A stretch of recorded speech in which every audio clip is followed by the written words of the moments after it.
there, everybody, and welcome back to the LJL Academy coverage provided by the LJL Officially Unofficial. Game day for Game 6. My name is Mudokot. I'm going to be joined by Recollect for Burning Core Academy against Axiz Academy. How are you feeling about this one, man? Yeah, I mean, it's going to be an interesting game. First of all, I have to obviously identify who wouldn't join for me. Makes complete sense. And on top of that, this is going to be obviously a big one for Axiz. They're currently only got the one win so far, and it's going to be a tough matchup for sure. I mean, BC has looked really strong, specifically the guy that comes to mind for me immediately, again, Creative. I've talked about him a little bit, but I think he's a really strong mid laner, probably one of the top 3 in this tournament so far. On top of that, I think this team in general is very strong. Floor always has looked good too. So I think that this BC roster is a very strong one. On top of that, it matches up quite well into Axiz in regards to, I feel as though in most of the roles, BC has an advantage, but Toltu does look good. Yeah. But he's looked very shaky in terms of either looks like an absolute god, or looks like he belongs in my solo queue, and it's like one or the other, right? And I'm interested to see which Toltu we do see today in this specific game, because earlier today, Axiz, they did unfortunately lose their first game of the day, and they didn't exactly look super great. Yeah, if you just want to do something a little bit weird here, if you just want to close your eyes, Recollect, join with me in saying a prayer. Axiz, please contest Drake in this game. Okay. So we've got issues. Please team fight effectively without just inting 5v4 for fun. Please fight with all of your members. But it has been a perennial issue. Axiz have looked very good in their solo lanes, but as soon as it hits the 15-20 minute mark, they need to start grouping up doing stuff as a group of players rather than individuals. That's where the problems have really started to come to bear for them. Yeah, I mean, this team is known as the first 20 minutes, great team, top 2, top 3 in this league. After 20 minutes, not great. Bottom 1, bottom 2, bottom 3 in this league. It's a complete polarization, a complete sort of paradigm shift between them. Like it just becomes a case of they're amazing in terms of their laning stats, but as soon as they group up for some reason, everything starts to go wrong. So they either need to get incredible leads in the early game, which could potentially happen, or they need to start realizing they need to engage with numbers advantage instead of disadvantage. Yeah. Well, one of the best ways to play macro is to have a 6k gold lead at 15 minutes. I mean, if you're in that scenario, it becomes incredibly easy to play the map, but we will have to see as we are in a champion select with the first few bans rocketing off the board, and Burning Core picking up this Lee Sin towards floor. Yeah, it's an interesting pickup because I feel as though there's still a couple of things that I would prioritize a little bit higher. The first thing that comes to mind is either this Diana or something like the Xin Zhao, but the Diana is instantly locked, as is this Ezreal Verdient, who did play that one earlier today. Looked very good on it, and remember they did pair that with the Rakan, so potentially might be looking for that Ezreal Rakan matchup again, because the Thresh Aphelios is open, and with the Aphelios lock-in, I gotta feel like it's coming through again.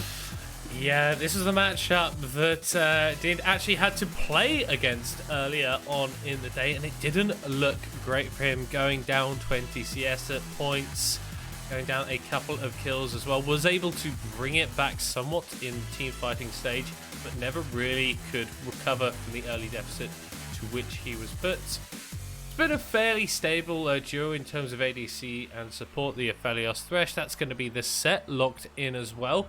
Could see this flex around multiple roles, maybe Toltu, Nalicio, or Dicey picking it up. Yeah, it's interesting, but I kind of would like to see this go more towards the support position, interestingly enough, because I think that matchup is pretty solid. The idea being, if the enemy doesn't engage well, Ezreal's going to poke you down, that's fine. If they do engage well, Set's going to smack you about, and that's fine too.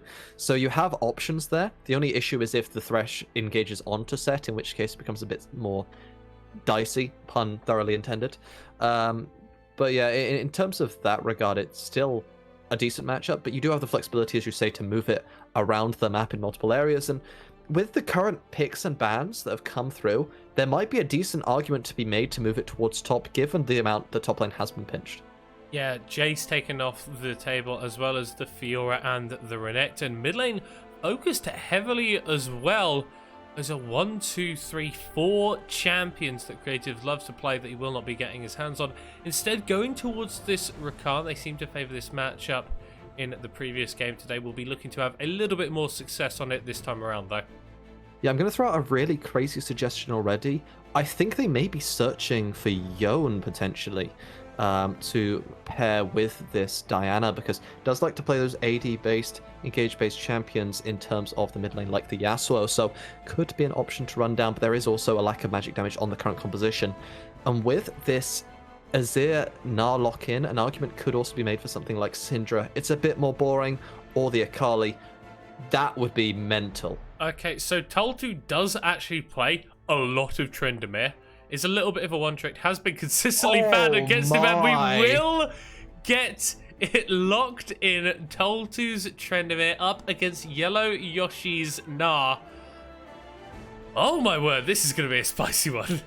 Yeah, I mean, it's a beautiful pivot, but you do notice that there's going to be that lack of magic damage outside of this Diana. Yes, Ezreal is somewhat magic damage, but in reality, it's not through itemization. It's mostly going to be through that Arcane Shift and the W damage and the ult to an extent, but it's not the greatest. So later on, if this Diana doesn't get going, it's going to be difficult for the team fighting aspects. But if you're locking in Tryndamere, I feel as though you don't necessarily worry as much about the split pushing side of things. And it's interesting because I actually think that Tryndamere, weirdly, is the one that scales well in that matchup into the Gnar, because it sounds really odd in theory, because usually people think, Tryndamere slap, Tryndamere good. But he actually does have a lot of options when you go into things like the Navori Quickblade later on down the line. You get yourself that E cooldown reduction, and you can just spin on top of Yellow Yoshi, who can never get distance. And when you have the Undying Rage as well, you actually just end up out-sustaining the Gnar, and he can't kill you, so you can start splitting quite effectively against him. Yeah, I'm very excited to see that one play out. Obviously, Tryndamere can have a couple of issues in the laning phase against range matchups in particular, but if Toltu's able to play it smart, you can actually find yourself early advantages there. I could definitely see a world where if Yellow Yoshi is pushed up a little bit too far, Toltu spins on top of him, pops the Ghost as well, and just starts critting him in the head until he's dead. Really excited to see how that one pans out. But there are other lanes in this game. The style from Burning Core Academy seems to be a little bit more scaling in their mid lane and their ADC pickup. I imagine if we start getting to those late game team fights, it's going to be really difficult for Axiz to actually do anything about what Sengoku Burning Core have got here. Yeah, absolutely. I mean, Burning Core, they've got themselves a decent late-game backline for certain, and the frontline engage can come through from that Gnar engage, as well as the Dragon's Rage kick from floor, so they have got options available to themselves. On the other side of things, Axiz, it feels as though what they're going for more is to have that safe core, where you have the Ezreal Rakan, who are just trying to play more defensively, and you use the Set Diana to try and snowball the early stages. Set just lands the Facebreaker stun onto the Azir. From there, you can use Diana's level 6 Moonfall and try and blow him up and snowball through that aspect. And from there, if you can get your core ahead, it doesn't matter if the enemy scales, because you're not doing anything. Your core is stable. That's why it's called a core. And then you have the Tryndamere split push in the side lane to gain advantage through that. So that's the whole idea, I think. The issue is reliable engage tools aren't necessarily on the table before level 6, so trying to snowball early is going to be a little bit difficult, especially, unless you can land good Rakan engages or the Diana Moonfall is solid when you do hit 6. But then when you do start to move towards those skirmishes, once the ults are getting dropped, definitely can get stuff done. However, I am pretty scared about what Burning Core can bring to the table as well. There's a lot of ways to actually disengage this Tryndamere if you ever end up in 2v2 or 3v3 scenarios. Obviously, Emperor's Divide, Dragon's Range, Quick. And yes, once you get later on into the game, once he's built up these items like the Navori Quickblades can really start getting that spinning / cooldown to 2 seconds or something, you can play out fights in those scenarios. Early on where you need to get snowballing, going to be a lot more difficult. Yeah, and on top of that, that's not even considering the aspect of the side lane in the event that he's forced to lane into Azir, right? Because in theory, laning into the Gnar makes a lot of sense. It's easier. But when you consider things like the sliding glide, the Emperor's Divide, the distance that can be bought, it becomes a little bit harder, I think, to play that Tryndamere as effectively in that specific scenario. And closing the gap against arguably one of the largest ranged champions in the game. It's not Xerath, but it's still known for being... Like, you got to dash real far, my friend. And whilst I think Tryndamere can do it, it's going to be a bit of a skill check to actually get to that point. And, it'll be interesting. To me, the BC composition is significantly easier to execute on. As we will have to find out, as we are onto the rift for our final game of the day. Burning Core Academy on the blue side, facing off against Axiz Academy on this red. And I think our eyes are all going to be on this Tryndamere, at least early on in the game, because I feel like if Tol2 is able to maybe get a little bit of an advantage against Yellow Yoshi, if we start to see that jungle attention paid towards this pick, can definitely take over games. And Blitzcrank Box seems to think so as well. 52% in favour of Axiz, even with a little bit of an oddball composition. Yeah, there's an interesting aspect towards Tol2 in the top lane as well for the Tryndamere. I'm wondering whether he's going to intentionally not put points into his ultimate after level 6. Because a lot of players on the Tryndamere actually don't, because the value you gain isn't necessarily great. You don't get any ultimate cooldown, which is rare for ultimates in general, but Tryndamere's ult doesn't gain any. Or I think it does, but I know that the amount of active time of the Undying doesn't change. And you can do this kind of thing early on. That's quite fun from Tryndamere with the dash. That's why people start E level 1 and not Q. But yeah, he can't actually gain his invulnerability for longer. And the only other thing he gains, I think, is the Fury It's an extra 25 Fury, and I believe the threshold becomes 20 HP higher. Yeah, which isn't even necessarily great, because I think he gets some advantages for being low health to begin with. So I don't know. It's not even necessarily that great. So a couple of Tryndamere players, they actually don't put any points into the ultimate after level 6. Yep. So you get the rank 1 ultimate and then just put points into other things. That way you can get yourself the E upgrade or significantly faster. Because I think you max Q and then you max QEW if I remember correctly. So intentionally you get a couple points into the E, snowball a little bit more effectively, then it gives you more effective combat stats. So I'll be interested to see if Tol2 does elect to do that. He should do. But, we will have to wait and see in that regard. Ultimately, we're going to have to wait and find out, as Creative is pushing Alicio very aggressively on this Azir, and I think that's what we expected, but the set is actually keeping up in farm to a relative amount. Same can't be said, unfortunately, for DNT on this bot lane, as the hook lands onto Dicey and the dash back gets interrupted, so a decent trade onto the Rakan, and that's really the name of this matchup right now, as Akabuff and Picote continually finding themselves advantages. As well as I said in the earlier game today, the Thresh Aphelios matchup is winning from level 2 onwards. It's nice to see we actually got to get to level 2 this time. And this is why, if Rakan goes in, you get hit with Flay, you get hit with Hook afterwards, and it becomes very hard to play the Rakan. And as such, the Aphelios could be very free to do whatever he wants to do in that matchup. Because as soon as that grand entrance comes through, you just get flayed and it becomes scary. So both the junglers electing to just do standard sort of clears, not really ganking just yet. However, man on this Diana already cleared that Krugs camp, so it's slightly ahead, meaning... bot lane. A hook can land onto Dent, who is forced to Arcane Shift and flash away. Okay. Akabuff and Picote really showing why Burning Core are this high up in the standings, as Floor is looking to maybe get the pressure on a little bit more. Walking aggressively forward, the grand entrance comes out, interrupting the safeguard, but ultimately the Burning Core trio decide not to go for the dive. Yeah, so the initial play, I believe, ended up going down there because Akabuff landed the Gravitum root, which meant that Picote was easily able to connect that death sentence. Forcing Dean's flash early is going to have massive implications.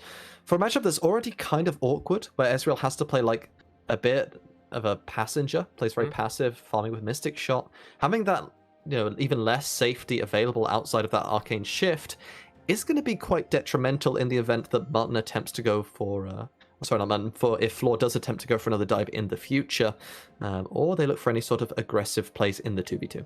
Yeah, but I think it's good that you actually mentioned Mutton there, because this really throws a spanner in the works about what he wants to do. You're picking Ezreal because he is a pick that can just survive, well, fairly well on the weak side, and with this Tryndamere top that you're going to want to accelerate, you're going to want to get into a state where he can just start dominating on the side lane. Suddenly you're pulled apart a little bit. You want to be protecting your bot lane, yes, but you also want to be getting to Toltu towards that strong point where this Tryndamere can just take over. I love that from the Burning Core bot lane. I don't think it was really shown, but Nalicio... No, he's just going to get the vision and walk away. The Burning Core bot lane identified that the Axiz bot lane was walking up aggressively after they've been playing so defensively, so they assume Mutton is bot side, they move back, and they do spy out that gank even without any sort of vision. Knowing where Mutton is, they can now use that pathing to assume he's going to be on the top side. So we'll have to see if Mutton can make something happen here, but I feel like even without the vision, they've managed to use the body language to dictate where Mutton's most likely going to be now for the next couple of minutes. Yeah, this is exactly where Toltu wants the wave, just a little bit frozen on his side of the lane, so that if Yellowyoshi ever oversteps, can be run down with that ghost. We did see Floor hopping over onto the Drake, starting that one up, getting that stacking nice and early, as Mutton responds with the topside Scuttle Crab. Yeah, I'm going to be honest with you, the non-mutated or voided up crab is not as useful as the Herald itself. I'm not going to do that. No, we're not doing that again. You mean Shenna to Bernie Shanders? I was thinking about it. I was thinking about whether Bernie Shanders was going to be a factor, but we're not doing it. It's not happening. It doesn't even work. It doesn't. No, I've given up, okay? It's been a long day, and it's about to get longer for Yellowyoshi. Yes, there goes the Lunar Rush away onto the Nab, but with a hop over the wall, can escape. This does mean that Toltu can shove this massive wave onto the tower and potentially grab himself a couple of plates, but meanwhile Akabaf has already grabbed a couple for himself in this bot lane. The Aphelios is continuing to show its strength. That's a defensive grand entrance by Dicey, as Toltu kind of bullying Yellowyoshi at this point. Yeah, the Tryndamere is definitely an oppressive pick if given the right setup, and Toltu has been given everything he needs by just pressuring this. They know for Yellowyoshi, I think he might go a little bit too aggressively if he's not careful, because Mutton is hanging about, and the Tryndamere does have the ultimate to bait with. Yeah, we'll just be backing away, as there's a few minions denied to tower, but because of that Canyon Wave, it means that Yellowyoshi will be able to pick up the majority of the experience. Has picked up those steel boots for himself, so the auto attacks will be doing a little less damage from the Tryndamere, who picks up the Zerkers and the pickaxe for himself. Yeah, the biggest aspect, though, even though some of the experience does end up going to the side of Yellowyoshi, it's quite a lot that was denied, only hitting level 7 now after pushing that wave out, whereas Toltu has been level 7 for a decent amount of time. I'd imagine he's probably about halfway to 8 at this point, so a decent advantage gained in terms of that regard for the Tryndamere. And honestly, as an AD carry main, I can tell you, levels matter quite a lot in terms of the amount of damage you deal and take. Yes, we did see Axiz move their duo lane towards this mid side. Nalicio going to defend this bot lane tower, but with only one plate remaining on this, I feel like Burning Core can just sort of walk this one over. Yeah, and I mean, in all honesty, how much resources was Burning Core's bot lane actually given to get this one? It's 8.5 minutes in. They got one gank, yes, but didn't blow anything from the gank. No experience was denied, so it was more like ships in the night type situation. And they've just taken essentially 4 plates on their own for the Herald. Yeah. And honestly, I feel as though as Burning Core, you're absolutely happy to take that trade, considering you also got yourself that dragon, and that'll just be first tower going over to Akabaf. Yeah, this is pretty disgusting. Not even 9 minutes into the game. Herald is summoned on the top side of the map. So Toltu's going to be picking up some gold, but honestly, I think this is massively worth for Burning Core. Yeah, it's 5 plates to an Aphelios. Yeah, they're shared plates, so it's more like 2.5 in terms of gold. So, you know, the Tryndamere is going to have more than Aphelios on his own, but it's nothing to scoff at. And the fact that you're able to most likely secure yourself the dragon as the Aphelios side, because Tryndamere fighting in teamfights right now is kind of limited. You're looking at 2 drakes early on, and most likely Akabaf can then transition that into punishing for more plates, whether that be mid or top, depends on, you know, how quickly they can get themselves the dragon. But this Aphelios can absolutely move around the map, whereas the Tryndamere doesn't get that same luxury because of the limited situation of the lane assignments. Set doesn't want to really play into Gnar that much, and you don't want to play into Azir much as not TF, as Tryndamere at this point, so they're forced to maintain these lane assignments, meaning Tryndamere can't actually push for more plates, unlike the Aphelios. Yeah, we did see him taking the topside Krugs away from Mutton, excuse me. So really going to be starved for gold right now. We can see he does still have that level advantage over Yellow Yoshi. Is able to spin forward onto the wave, but with those constant hyperprocs, there really isn't much threat onto this Gnar at this point. And Toltu has to push very, very aggressively to even get any chip onto the tower. Yeah, I mean, obviously the point is for Toltu is he doesn't want to do anything yet. He's trying to just sort of farm up until he gets a couple items, but trading here in terms of the bot lane, Flora's here too. Yeah, but because of that Phasebreaker creative, wasn't quite able to get the Emperor's Divide out. Still no kills as we crest the 20-minute mark. Slight advantages for Burning Core in the Gold and Drake department, but remember, we did have that Herald summoned in the top lane, so got an engage in the mid lane actually here from Dicey. The quickness doesn't land onto Akabuff and does get flayed back actually. There goes the Moonfall as Dicey remains alive. Floor going forward, forces the flash away from the Sonic Wave as the hook connects onto D&T, but he'd already buffed the Arcane Shift, but he's able to get out. Yeah, so nothing too major there happening for either side, but the flash being blown for Akabuff is noteworthy, as is Dicey's flash. The lack of engage for the Rakan at this point because of that limited summoner spell, it's unfortunate, but with Mutton having that Moonfall engage, as well as the Showstopper into Facebreaker combination, I feel like Akabuff having no flash is significantly worse to deal with for the AD carry. Yeah, that will be the Drake going over as well. What rift are we going to have? Guess, recollect. It's Infernal. Infernal. Okay, he's called it. As Mutton is trying to call a play onto Yellow Yoshi, pops that Moonfall as well. The slow lands onto the Gnar, but ultimately can walk away. And here comes Toltu with the Ghost. The auto attack dealing the damage. The Guardian prop might be enough though, as he pops the Undying Rage. One more hit will do it, and it's First Blood going over to the Tryndamere as he gives his life over to Pakote, who picks up the Retribution kill. That's so good from Toltu to make sure that it does go over to Pakota. So the trade kill isn't even as valuable because it does go to the Thresh. I mean, yes, the Thresh is going to be happy to get his early items a little bit faster, but Yellow Yoshi not picking that up does mean there's going to be a massive advantage, or a minor advantage at least, gained for the top laner of Axiz. On top of that, as per usual, I am wrong about everything, so it's a Cloud Soul that does spawn onto the Rift, and I feel as though Burning Core are going to be happy though because they're able to get a couple more plates here in the mid lane. And in all honesty, it's not a bad dragon for any of these teams, but when I think of Cloud Soul, Tryndamere's in this game. Yeah. I think if there's anyone who's going to be happy to get a Cloud Soul, there is no one more happy than Tryndamere. The moment he pops his ultimate, getting movement speed. Yeah, he pops his ultimate, gets movement speed, and he's happy to just run at anyone, so yes, he's probably on top of you already, but it means that the chase down afterwards, you know, between using those spin to win techniques, is going to be significantly easier now for the side of Toltu.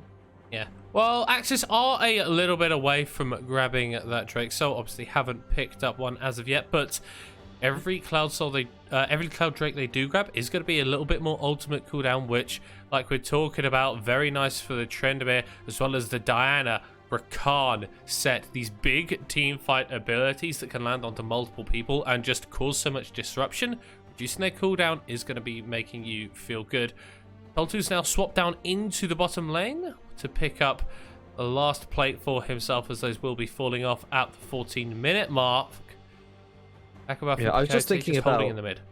I was just thinking about how good it would have been for Tryndamere to get Cloud Soul and then realize that it's Axiz, so they, of course, you can probably count how many dragons they've taken so far, at least this tournament, on just the one hand. So it's a difficult one because now you suddenly want to be fighting team fights because you want to get those dragons. But Tryndamere at this point in the game doesn't want to be at them yet because he doesn't have the quick blade. He doesn't have enough crit really to be an absolute menace. So right now it's still difficult. I expect to see Axiz probably just give another one uncontested. Akabuff, or Toltu just jump onto Akabuff.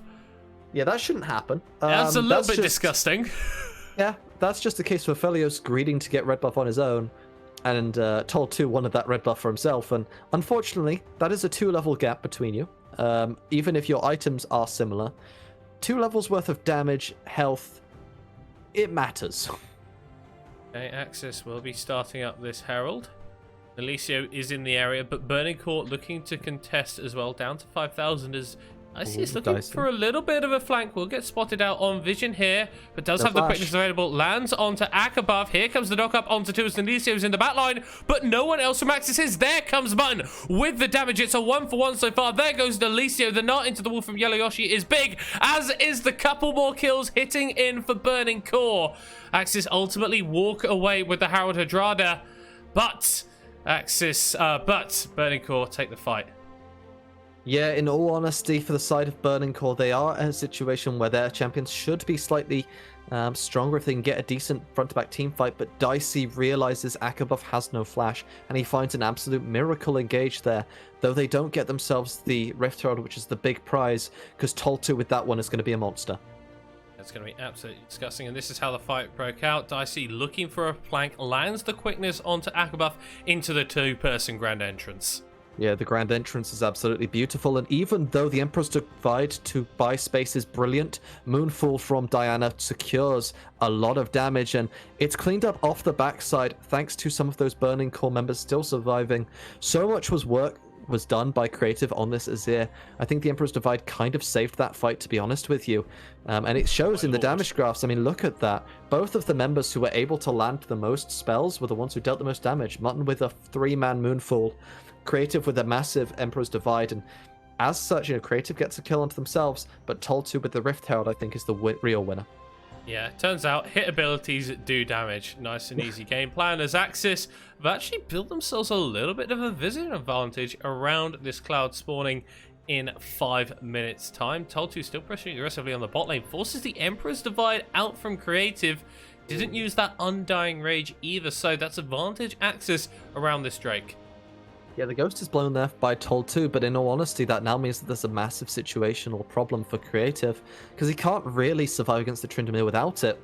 The issue being now, if you have that Gale Force and the Flash for Toltu and no sums on Creative, he can't buy enough room with the Shuriman Shuffle, the Sliding Glide, so he's going to be in a lot of trouble now without the Emperor's Divide, so has to just give away the tower, to be honest with you. That was close from Pakota.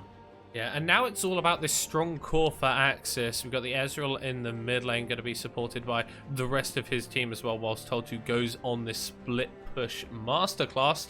Like we mentioned, no flash or Emperor's Divide available for Creative, so it has to be careful in that 1v1. 3 members of Axis, though, looking to push onto this tower and knock down the first mid lane turret of the game.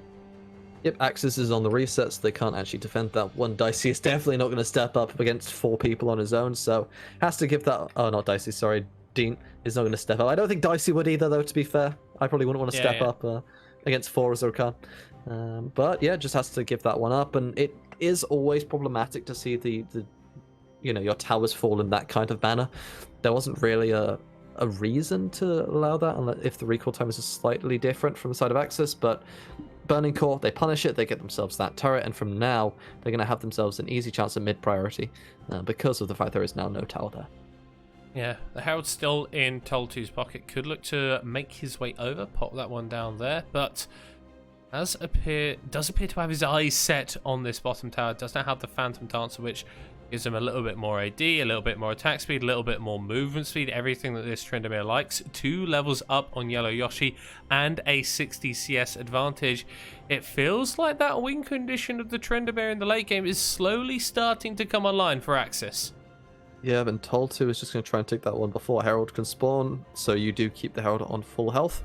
It does mean now that the members of Burning Core are forced to rotate to help, but in this 2v2, I think I give it to Axis, so they really need to send someone else if they want to, stop the Shelly charge. Yeah, unfortunately, no TP available for Creatives. The charge will go through, knock that tower down to 3rd HP. Toltu will be looking to pick that one up in short order, as Dicey has actually made his way to the bot side jungle of Burning Core, but will not seek out Floor. DNT is taking away the Scuttle Crab. Yep, and with the Baron spawning in the next couple of seconds, I'm expecting to see Axis rotate their vision towards the top side, and they'll just try to use the... yeah, that's a Tryndamere who is just slapping people at this point. 8,000 on that one. And as we said before, the Aphelios got a similar amount of plates, right? Akabuff is definitely in a very strong state themselves. Oh, yeah. But Toll 2 just... There's no one that can match him at this point. I don't think the side laners can really deal with what this Tryndamere can provide if he's given free time to hit towers. So you expect the members of Axiz to try and set up some vision, either top side or bot side, doesn't really matter which. As long as they can use the lack of vision as information to, you know, show where the enemy is to keep Tryndamere safe, he can just split for days and no one can really stop him. Yeah, but one of the issues is because Toltu chose to take this ghost means he doesn't have access to the teleport.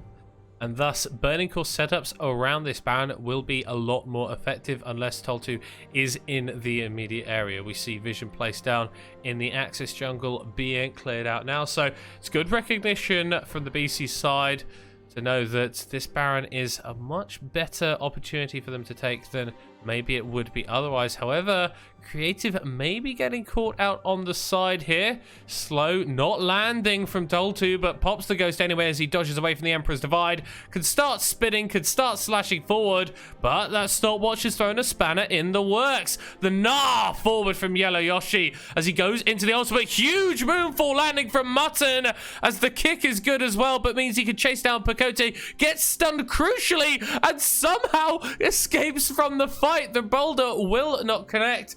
And Axiz have got themselves a 2-for-1. That's a big engage coming out from Dicey, landing the charm onto multiple people as Flora is attempting to get out of the situation. True damage onto Akabuff is big as well. But Axiz, they take a team fight.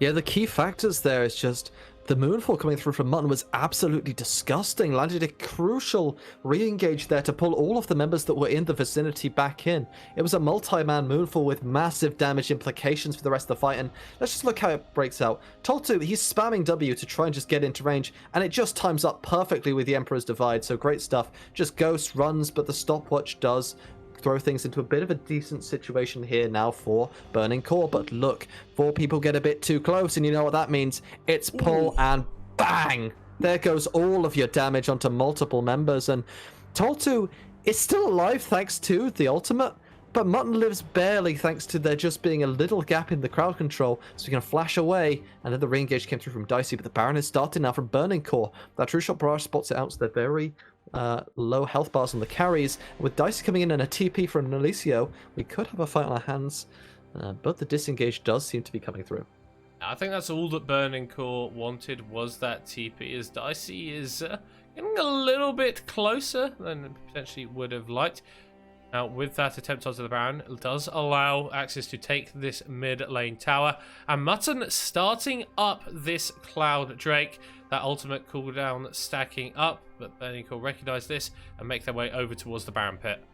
It sounds a bit weird, but I think Dicey was intentionally hitting the blast cone there to buy space to hit the mid tower. So I like the play from Axiz, but as you say, the members hitting Baron now, and they need to face check. Nice hook from Pacoda. Oh, lands onto Dicey. That's a big Gnar, but landing onto Toltu still has the ultimate available. Will choose to heal himself up as the Baron is reset. Nalicio is in the area on the flank, but he's onto the Baron pit a little bit solo here. Slowed up with the Graviton, lands the Showstopper onto multiple people, and the Emperor's Divide comes out as well. Actually, they get down floor, and it's a huge engage from Dicey as people start to fall to the blade of the Tryndamere. Quadra kill for Toltu, and that's going to be Baron for Axiz. A massive engage there from Axiz. They find absolutely everybody. Toltu kills all of the members, but I feel as though it's perfectly played there from the members of Axiz. Nalicio does bait the enemy in. He pulls them together. But the key thing turns out to be Creative's use of the Emperor's Divide. It looks like it's a really difficult situation for Nalicio, but look at what happens with the Emperor's Divide for his own jungler. Toltu gets engaged on originally. Yellow Yoshi does do a little bit of chunking, but nothing really found. And at this point, it looks really bad here for Nalicio. He's in a lot of trouble. He's found it in no man's land. He showstoppers for time, but look at where it sends him. Over the top, and his Lee Sin goes in, so they're all going to die. And then Dicey lands a 3-man with the Moonfall over the top. Or the Moonlight Vigil, sorry, and Toltu can spin to win. But it's a case of you dunked the enemy set over the wall, so saving him. And then you pushed your Lee Sin, took it by mistake, and jumps into 4 people and dies. And It's what I said, man, before this game. Turns out getting a gold advantage is a very good way to play macros. It was a huge fight. Dicey actually flashed over the death sentence to get that charm into knock-up combo onto 3. So Axiz, they found themselves in a position that they haven't done for a little while. 7k gold advantage in the Ascendancy, have got the Baron buff, and Toltu, he's got 3 items now. Navori Quick Blades are in the inventory, but Burning Core may be looking to catch out Nalicio here. The Flay lands, but the Showstopper back immediately. Huge damage! Double kill from the set as the Moonfall is big as well, and it's all gone to tatters for Burning Core. They try to make the play, but Axiz turn it on its head. Axiz is doing amazing stuff that Nalicio stalls very well, and the Haymaker damage does exactly what the namesake is. It's a disgusting right punch that deletes the members of Burning Core, removes them from this opportunity to go 4-2, and Axiz will pick up a crucial second win in this one as the towers are being focused. Yeah, 2 Nexus towers down, and the Nexus falls as well. And where the hell has this Axiz been? They run it back in 25 minutes and pick up their second win of the LJL Academy League. Recollect, honestly, that was kind of a disgusting game. I mean, we did say Axiz before 20 minutes. They look very good, and guess what? The game basically ended it before 20 minutes, and it ends at 25, sure, but they did a lot of work beforehand to get there, and Axiz looked really strong. In reality, I think credit needs to be given to the engage tools from Dicey and from Mutton, right? For landing the Moonfalls and the Grand Entrance knockups with the quickness. It was huge, and here is the final fight again. Nalicio is too tanky. It's a nice showstopper, but look at the W. Bang! Goodbye, my friend. You're both dead. Creative only got hit by the True Shot Barrage as well, and he's dead. And now Akabuff is going to go, and it's just so much damage coming through from the set. No one expects it, and unfortunately for the members of the side of BC, they just don't have what they need to take him out. He's just too tanky for them at this point in the game. They don't have the items, and he just punches you straight in the face and deletes you off the rift. I say it was such a weird composition coming out from Axiz that I'd never expected it to really get off the ground, because I felt like there's so many issues where the set and the Trinidad, once you get later on, you just can't actually get in because the kiting tools were so good from Burning Core Academy. But ultimately, that quadra kill for Toltu, where they were able to turn it into the Baron, a massive play that really got the composition accelerated in the way that it needed to be. Yeah, and I mean, as I said before, the credit has to be given to the engage tools, right? Because as you said, Dicey landed the key Grand Entrance knock-up to onto 3 members there with the Moonlight Vigil over the top. The Infernum, I think, blazed through 3 members, and that does give that situation. But, you know, Toltu initially tanks the Gnar ultimate and then walks away, spins, gets a couple kills, but overall, it felt like the biggest factor in this win is the one that is going to be underrated the most. And that's the fact that there was coordination in this team. Yeah. And that's the thing they've lacked the entire time. If there was one thing we've said about this team, we've said the players are good. They are a potential top 2 team. Yeah. And we have never denied that at any point. We just said they're not playing like a team. They're fighting with numbers disadvantage. They're not setting up vision. They did all 3 of those things, and the win is in 25 minutes, which I think is the fastest game of the tournament. I think so, as we are going to be seeing those standings. V3 continued their undefeated run today as they were able to pick off Destination Focus Me Academy. CGA keeping up the pressure, though, setting up for that final matchup on our last game day between CGA and V3. Hawks definitely in the conversation, looking solid at 3rd, with DFM Burning Core Academy in 4th, tied for 4th place. Axiz, with that win just now, will make it into 6th solidly, and Sengoku were able to take down Rascal Jesters and claim sole possession of 7th place, with the Jesters popped at the bottom of the table, currently sat 0 and 6th. Yeah, I mean, it's been an entertaining tournament as of yet. We still have quite a few stories for our final day of the day of the tournament, and I mean the talking point is that top place matchup, right? Which I believe is going to be team is. I must confess, I don't have it up in front of me right now. So let me just. Yeah. So our final date of games is going to be on September the 6th, and we can actually show you here with the schedule sheet. So times are going to be a little bit off. Well, they're right if you're in Japan. Unfortunately, we aren't right now. But it will be Axiz Academy as our first game, facing off against Rascal Jester. Then V3 taking on CGA to decide the top of the table. Hawks and Burning Core Academy in what could be a pretty interesting matchup in terms of standings. Both teams sat in the middle of the table. Then DFM looking to shut down Sengoku and get another win for themselves. Looking at these matches here, Recollect, are there any that are jumping out to you massively?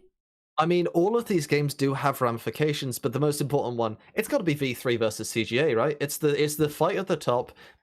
V3 currently, unbeaten as of yet, and C3 they need to pick up that one if they can. If they can get themselves that win, it will give them, first place, I believe, going off of the tournament rules. I believe it's a case of head to head, resulting in the first place as they both be 6-1. I think. I don't know. I don't know how the tiebreaker rules work for this, but it seems a reasonable way to do it. Either way, it's a big game. It's a big game. It's definitely a big game. But at the same time, I imagine that all of these games are going to be important as well, because you got to think about how, Axiz, they pick up a win. Suddenly, DFM have to make sure they're beating Sengoku, or they're going to be losing their spot. And, that SHG versus BC game, they are both currently tied for third place, I believe, or at least they're very close together. Very close. They're very close together. They're very close. Either way, it's going to dictate most likely third place. So pretty much all of these games, when it is played out on our next tournament day, it's going to matter. There isn't a single game there that isn't going to be important. There's arguably, some that are going to be more, head-to-head important, but realistically speaking, every game has value, and that's something you don't tend to see a whole lot in tournaments. Usually there's like, last couple of games, this guy is seated here, this guy's seated. No, everyone can still fight for things. So there is a lot of importance in this final day. Yeah, and obviously with all the teams going into playoffs, securing that priority seeding and dodging away from the likes of V3 and CGA will be very important for you. That's going to be it for us today here on the LJL Officially Unofficial. Thank you very much, Recollect, for joining me on the caster desk today, as well as Counterfeit and Marswan, who went through our first 3 games. Like we've been alluding to, no games tomorrow. Next time you're seeing us on your screens will be Monday the 6th, at least for Academy. There's a little matter of the LGL semi-finals and finals occurring on Saturday and Sunday, so be sure to tune in for those. But as far as Academy is concerned, it's going to be Monday the 6th at 8 AM UK time for the first game. Hope to see you all there. I've been Middlecart, signing off. Have a good one.